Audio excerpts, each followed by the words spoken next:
Students that can compare and contrast apples and bananas, but struggle when it comes to reading comprehension or taking it to age appropriate comparing and contrasting. Hi, I'm Hallie Sherman from Speech Time Fun, your speech language pathologist that is here to help you plan with ease and confidence when it comes to working with your older speech students. And I'm here today to talk all about comparing and contrasting when it comes to your older speech students. Now, if you've been following me for a while, you know that I'm all about planning with low prep therapy ideas that are engaging, but also taking the time to teach our students explicitly and to teach them differently. We can't just do the same things over and over again and expecting different results. That's insanity. So many teachers have already tried teaching students to use Venn diagrams, right? That's the go-to strategy. It's not working. So we can't just practice Venn diagrams and expect our students to be successful. We need to show them how to determine what is important to go into those Venn diagrams. So I like to do it with some very simple and easy ways. I always love using videos. Two of my favorite YouTube videos to compare and contrast is Mouse for Sale and the present. And notice here, I don't have a Venn diagram. I have a chart. We need to teach our students by modeling how to take two stories or two videos and to think about what could, like pre-reading strategies, what could be similar and different about them. What do we know? What are some things that all stories have? They have characters, they have settings, they have problems and solutions. So while watching each of these two videos, you can teach your students to pause, think about, hey, did we get to one of these things? And to complete the Venn diagram. You can't just give them this chart and say, okay, now we're going to fill it out. We have to stop throughout the video and model. I do, we do, you do. Watch me complete this chart while doing Mouse for Sale, and then the present we can do one together. Okay, and then you can take those things and say, okay, how are they similar? How are they different? You can visually see right there, and then you can complete the Venn diagram. If you go straight to the Venn diagram, your students cannot determine on their own. Remember last week we talked about relevant and irrelevant details? Did you check that video from last week? Definitely recommend you checking out that live video on either my YouTube channel or on my Facebook page, because that will teach your students how to determine what is important and not based on a text or a story heard. So I love using, if you let me know in the chat, in the comments, if you've used these two videos, they're great. And can you determine on your own how they are similar? They both have an animal, they both have a child who has a disability or something different about them. It's really, really great. And you can get through, honestly, both videos in one session.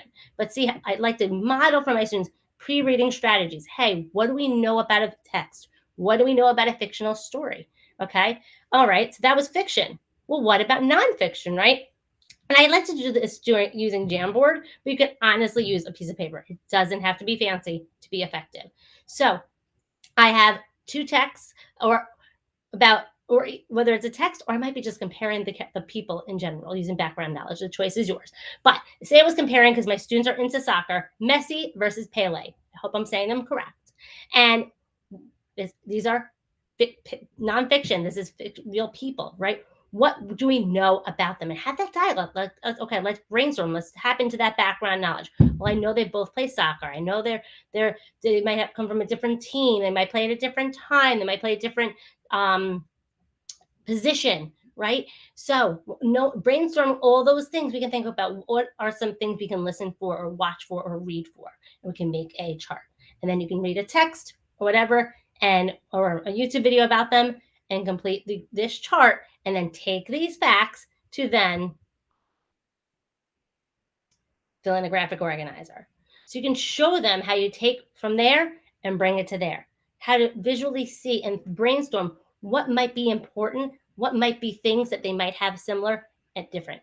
Again, say you're comparing Superman and Batman. You're going to talk before you read the text or complete the graphic organizer. You're going to talk about what do we know about each of those things and jot it down, make a brain dump, and teach your student how to take those things and visually see, okay, how do these things go together, and using those categorization type activities to determine what to make a chart to help them to know what to listen for.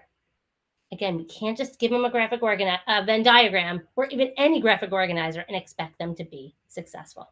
Okay, so when it comes to comparing and contrasting, we need to teach our students to think about their background knowledge, to determine ahead of time what might be similar, what might be different, and what to listen for, what is going to be important, and to stop throughout a text or a video to see if we listened for those key things and to complete it, and then to visually see in a Venn diagram how they are similar and different. And then once we get there, then we need to teach our students how to answer questions. And you can model it with tons of repetition. So I like doing it with my compare and contrast headphones game. So this is a task card game that I have in my Teachers Pay Teacher store. And students can provide a visual. These are the questions that we'll be asking for compare. These are questions that will be for different. And these are some words to use, or you might see them in the question. So they can self-check and have tons of practice using these different words in their answers. Okay, and they can take each of the different cards. They can read it, or you can read it to them, and then can listen for if they hear those key words like similar, although, however. They're going to listen for those words. I even tell my students, I'm going to read it twice. The first time, you're going to listen for that keyword. And once you know it's going to be a compare and contrast kind of thing. And then the second time, you're going to answer that question. Okay, so it helps them to know what to listen for. Are you listening for the compare? Are you listening for the contrast? Now we're going to listen for the answer. Because it can be a lot all at once, and can be an overload of auditory information. Okay, again, breaking it down, simplifying, so we can teach our students and show them that they can be successful. So this is just one example of how I use compare and contrast at a higher level.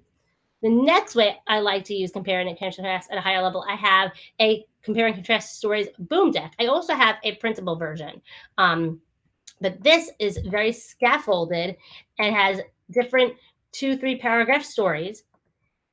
And I have the Venn diagrams there for you. So you can start with the chart if you wanted to, like on a piece of paper. And then I have all the answers here so students can then drag and drop it.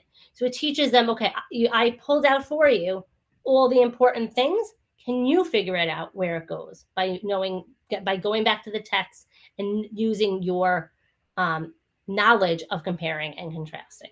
And again, you might need to scaffold it further and give them that regular chart, and having them easily visually see what could be similar and what could be different.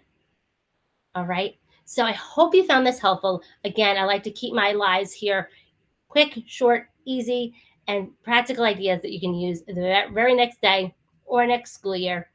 Again, I like using Jamboard, but you can easily use a piece of paper to, again, teach our students explicitly how to find out what is important and what could be similar and different by doing some pre-reading strategies, such as just having a dialogue about the topic and our background knowledge of either the fictional topic or what you know about fictional texts and their structure.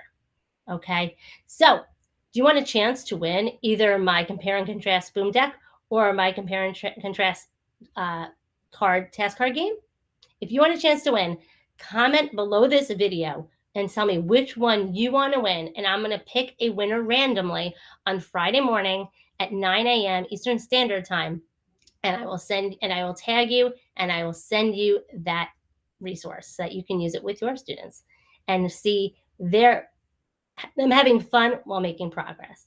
All right, until next week. And next week, I'm going to be talking all about teaching literal versus inferential questions. So stay tuned. Next week, I'm going to be talking about all about literal versus inferential questions. All right, have fun, everyone. And if you are not already signed up, on Saturday is our next virtual speech treat, Saturday, July 16th. So head to speechretreat.com if you're not already signed up, and you're going to get 6 hours of professional development and tons of fun. We have so many giveaways like this one going on. So get excited. I can't wait to see you there. And again, can't wait to see which resource you would want to add to your SLP toolbox. Take care. Bye-bye.